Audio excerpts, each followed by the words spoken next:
In this edition of Living in Bloomfield, we'll take a look inside the Bloomfield Township Police Department. Police departments across the country are competing for new recruits, and this year we are looking to hire 11 officers here in Bloomfield Township. This hiring is due to several retirements and the millage that passed to bring back the traffic unit.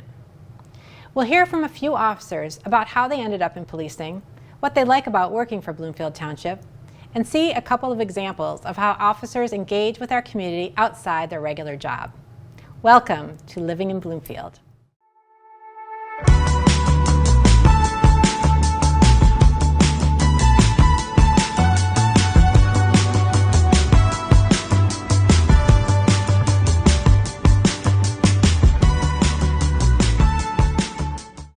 Officers come to us from a variety of backgrounds, and they will usually start their career here on the midnight shift. We talked to a few of the midnight platoon officers about what brought them to Bloomfield Township and what they liked about the night shift. I'm Officer Angela Carlson, and I've been working with Bloomfield Township for about 18 and a half years now. When I was about 5 years old, I went to a fair with my family, and I saw an officer, it was actually a canine officer, and I was like, oh, I want to do that when I grow up. I went to school, I did well in high school, played sports, stayed healthy, stayed athletic, went to college, got my degree, and then I went to the police academy. Officer Tarek Shahada, and I've been at Bloomfield Township just over 1 year. I actually went to school for business marketing, and you might ask yourself, how do you go to school for business marketing and wind up in policing? I worked in corporate America for a number of years, and just going to work on the day-to-day and sitting at a desk wasn't really fulfilling to me, and after I completed my bachelor's degree, I thought to myself, there's something more I want to do. And with law enforcement, I've always had an interest in law enforcement. I just never acted on it until I got my bachelor's degree. Bloomfield Township, you get a little bit of everything. And we have major roadways that run through our township. You have Telegraph, you have Woodward, you have Lasser, and you have 75. Radio 326, be with them shortly. Those are major roadways from the south end of Michigan up to the northern end. So your workday is actually what you make it. So above the calls that you get dispatched, there's plenty of time to go out there and be a proactive police officer and kind of dabble a little bit in what is your specific interest in police work and seek out the crime.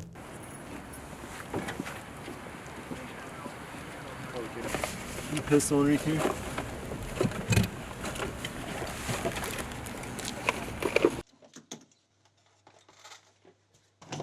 My name is Greg Hoflick. I've been with Bloomfield Township for 2 years.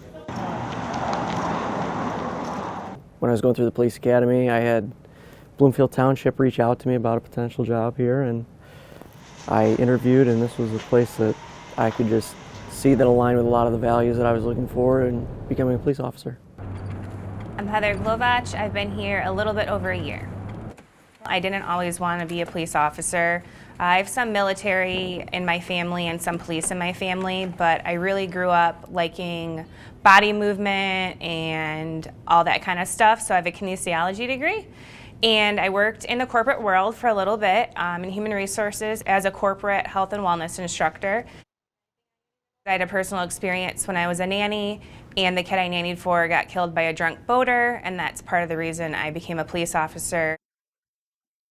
I was laid off, and at the time one of my friends was going through the police academy, and I always would help him study, and I liked the material, and I knew I couldn't work behind a desk my whole life, and I thought I could work with the public and help, especially in the drunk driving enforcement. I'm Cody Dennison. I'm a police officer with Bloomfield Township. I've been here for a little over a year now. A lot of departments would come to the academy, and some would hold interviews there. Bloomfield just stood out to me. The community itself is very supportive of our police department, and we were very fortunate to have that here. It's a good sized department, but it's not so big where you get lost. I'm here in the roll call room, and after spending a little bit of time here, I think this is where some of the magic happens.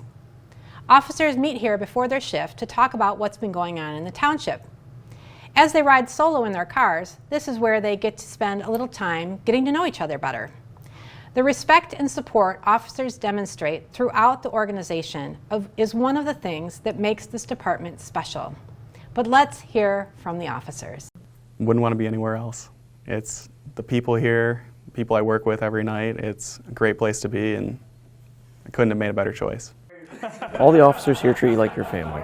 So everybody's looking to help the community, make everybody here a better officer, and make sure that the community that we work and live in is a better community for all of us. It's a place where, up and down, I can talk to anybody and I can call anybody here my friend, and I can rely on them. We are very much like a family. All my shift are males right now. I think of them as my brothers. I'll do anything for them, whatever they need, off duty, on duty. We're very fortunate that we kind of have that family bond with each other. I really like working here. Everyone is respectful of everybody. I came in at a ride-along and everybody was really, really nice, and I was just impressed with the communication and the level of respect the command officers and the road officers had with one another. And it was just a really nice, calm, nice atmosphere here. As far as the camaraderie goes within the department, it's great. Roll call is probably one of the funnest times on shift. Getting to go out to these different calls and hanging with these guys or girls is a bonus. Obviously, there's a lot of banter that goes on back and forth, which in police work is natural because you see a lot of different things. From the time of my ride-along at the start of the application process till the final interview to the job offering, it's been nothing but a great experience. One of the things our agency is most proud of is the ongoing training our officers receive. In the next segment, officers from the Midnight Platoon explain what happens during a felony arrest. This kind of stop happens infrequently in the township, but it's something they need to be prepared for. The following video is a staged scenario and not an actual felony arrest.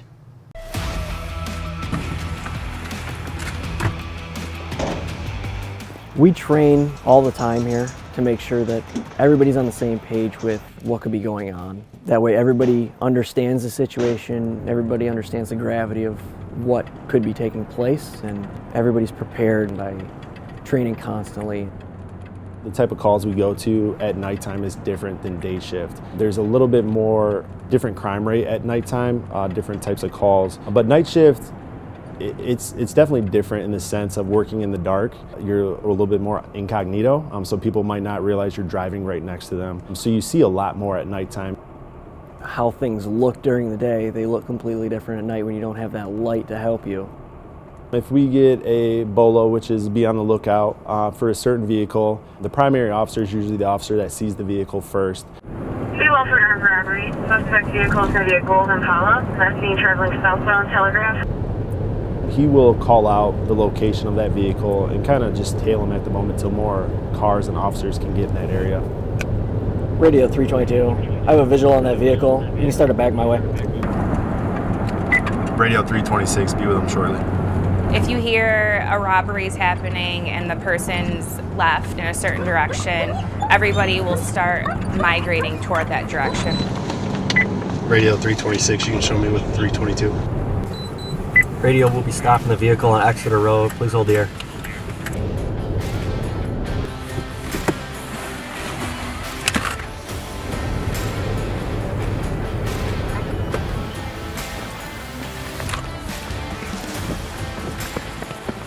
The main officer will give verbal commands. Driver!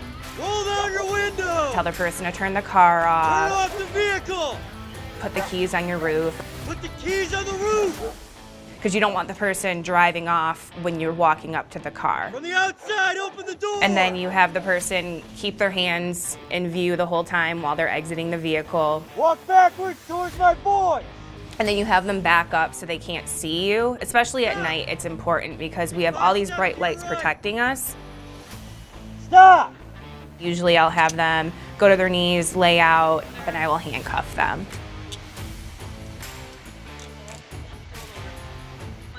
And then I'll help them stand up. On the count of 3, I'm gonna have you sit up on your knee. Ready? 1, 2, 3. We walk them back to a car, and then you do a pat down for any weapons or anything that they might have, talk to them a little bit, and then we put them in the car. Any other passengers, make yourself known! After the vehicle's been cleared, we'll approach the vehicle and we'll search the vehicle. what I can do is have Vince search for narcotics. He's a narcotic searching dog. And once we have completed the outside, I'll have him search the inside of the car. Good boy, buddy. I let the officers know, hey, this is where Vince indicated. Really pay attention to this area. But, you know, we always search the entire car regardless, just because we never know. We put officers through realistic scenarios that are high-risk incidents and give them an opportunity in a safe training environment to get exposure to some of these real low-frequency events that they don't see that often, but it can be, you know, life-changing stuff that officers are confronted with. Having this high level of training that we do and the professionalism that we do and investing back in our officers, I think is one of the things that makes our department excellent. At the end of that video, you heard from Captain Dan Edwards, a 30-year veteran of the department who kicked off recruiting efforts this year. He joined Chief James Gallagher on the Chief's new podcast, Community Readiness. You can see that entire podcast on our YouTube channel or at the Podbean app. Go to podbean.com and search Community Readiness. The first episode discusses recruitment efforts. We follow up with school safety and, most recently, the role of dispatch. We started these podcasts as a way to better educate our community about the work of our police force and provide tips for how residents can partner with police to keep the community safe. In addition to training for our officers, there are trainings offered to the community. One of the really cool trainings our officers provide is a self-defense training workshop for women. Officers Kelly McGraw and Marisa Miller ran this one for us. You can email or call the police department at the non-emergency number for more information.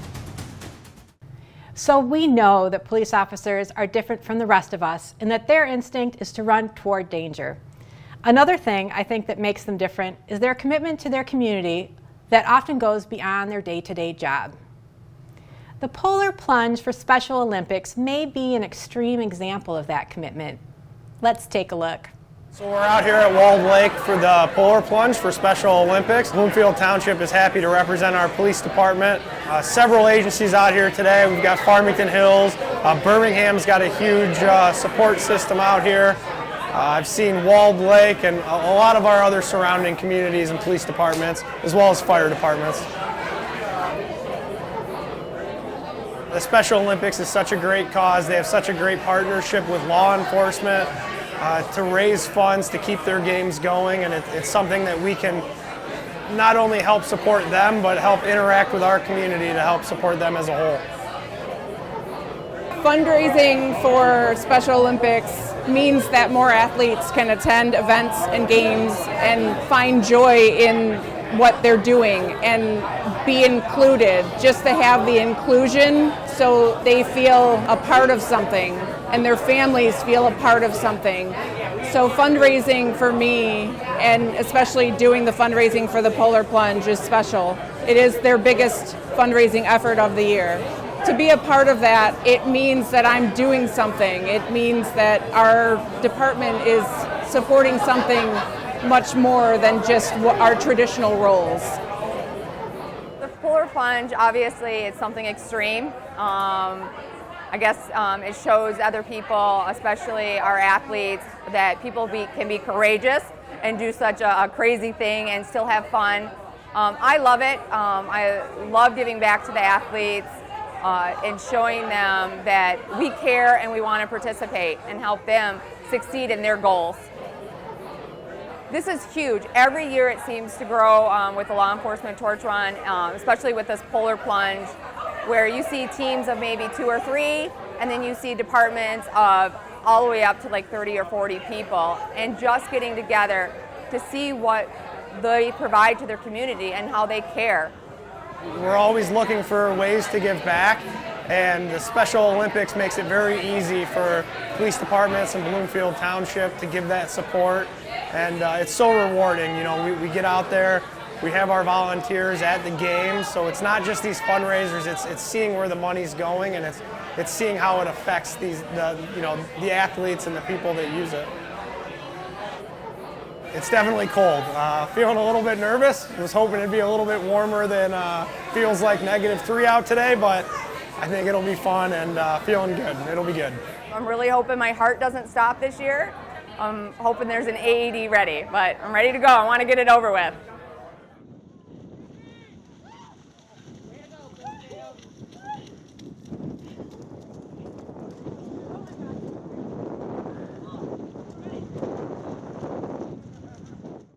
Brr. I love the Special Olympics, but I'll see you at a summer event. Another family-friendly outing is Skate with a Cop, where local agencies come together for an afternoon on the ice.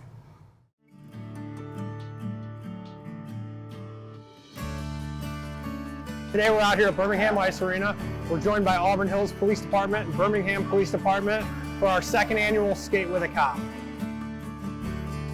I think these events are huge for our community, only because it gives us a chance to be humanized and people to get to see that we are just like everybody else. It's just really good to be out in the community with people and let them see us, not only as police and a social worker, but as human beings too.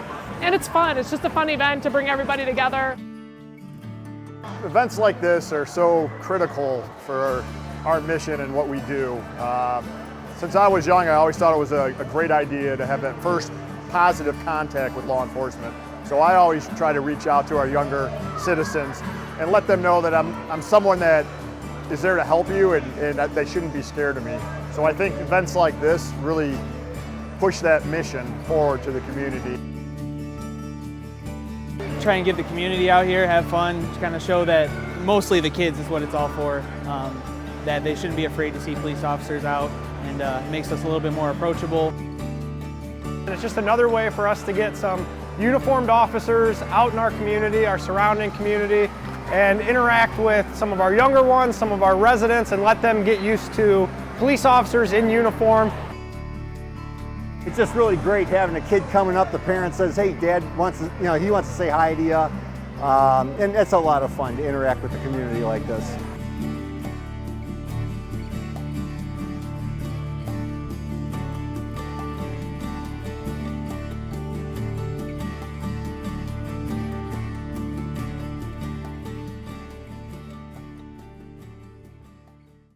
For all you dog lovers out there, this is the part of the show you've been waiting for, a closer look at our narcotics canine, Vince.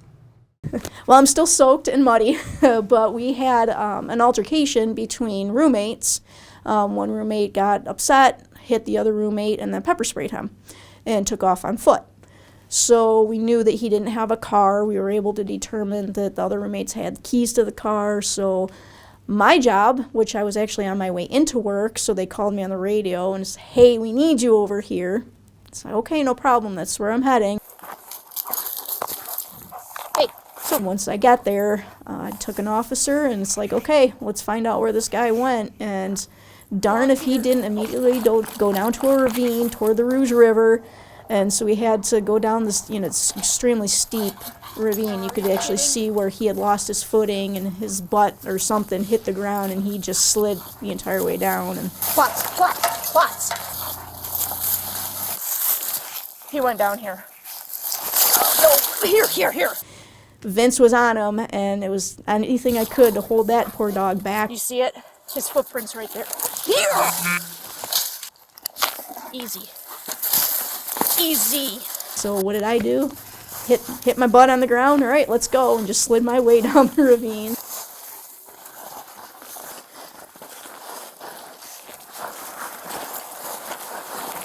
I'm a little wet still. And then we had to find our way across the river because we could see where the suspect had crossed the river. Unfortunately, it was pretty deep, so we actually found a tree that had fallen across, so we were able to get Vince across on that and then get ourselves across. So we tracked a little bit over 1.5 miles, but we just couldn't get him. Unfortunately, the guy had about 1.5 hours head start, so we were really behind him on that at that point. So we did our best. Good boy, suck it up. It's like, what the hell, Mom? You just made me cross a log. We'll do another track later, a practice track, so he can end successfully and get to play.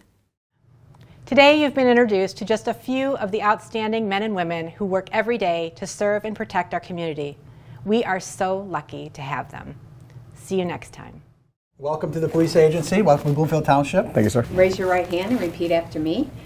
I, Stefan Mills, I, Stefan Mills, do solemnly swear do solemnly swear that I will support the Constitution of the United States of America that I will support the Constitution of the United States of America and the Constitution for the State of Michigan, and the Constitution for the State of Michigan, and I will faithfully discharge the duties of police officer and I will faithfully discharge the duties of police officer for the Charter Township of Bloomfield for the Charter Township of Bloomfield to the best of my ability. to the best of my ability. Congratulations. Thank you.